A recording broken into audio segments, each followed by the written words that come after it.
we go after strength with ViPR, starting with some squat clamp rotations. So we're trying to add rotation to our squat movement, trying to stay strong through it, controlled, keeping that clamp on, which keeps the chest lifted and keeps the tension maximal throughout the movement. It's subtle, but it's a great way of incorporating strength into your squat and adding rotation and mobility into your strength movement.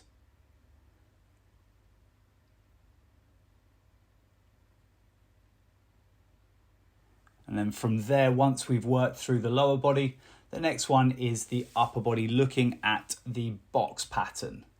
So ViPR box pattern, working the entirety of the upper body while still including incorporating the hips. The hips have got to move to help the upper body move. Looking at forwards, sideways, overhead, and other sideways. Gaining strength through the lats, shoulders, arms, the whole lot, incorporating core massively as well. Looking to perform about 16 reps in total.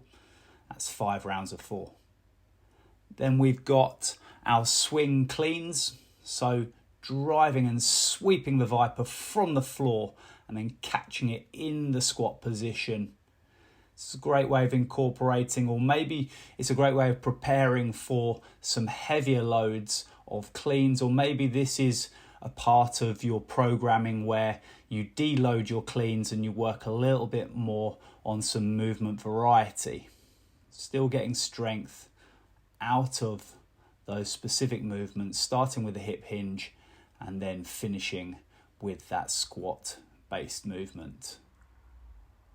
Then we're looking at a variation of row, a row shift. So with the offset grip on the ViPR, that hold is offset.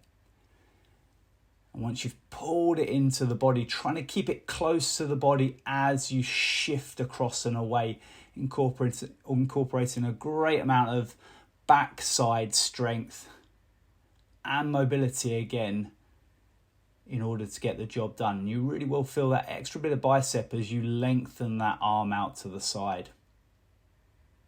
Obviously, once you've done them on one side, then we're looking at repeating on the other side. This is me using a 12 kg ViPR, working for 8 repetitions on each side, and then I would take a rest and repeat the exercise again for another few sets.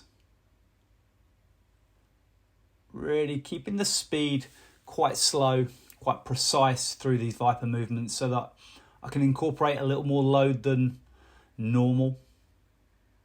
So looking to maximize my load on each and every movement here, looking at the lunge with an overhead hold and then a reach down towards the inside of the foot, the inside of the ankle on that front side. So really, again, challenging strength in different positions. If you're strong at lunging, are you strong at lunging whilst holding something overhead? And are you strong at lunging whilst holding something overhead, trying to balance at the same time? So this is great for strength and stability and mobility all in one.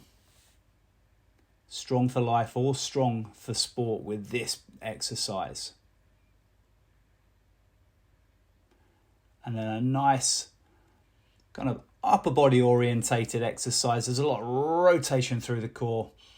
There's a lot of work to drive and lift the ViPR from the floor. The hips are included, the legs are included, but the upper body is taking most of the tension because of the weight of the ViPR being used. And then trying to decelerate and stop the ViPR at the end of the movement and whip it back from where it came. It's all about that change of direction, that deceleration to acceleration back in the opposite direction, where you're getting all the good stuff and all the strong stuff working.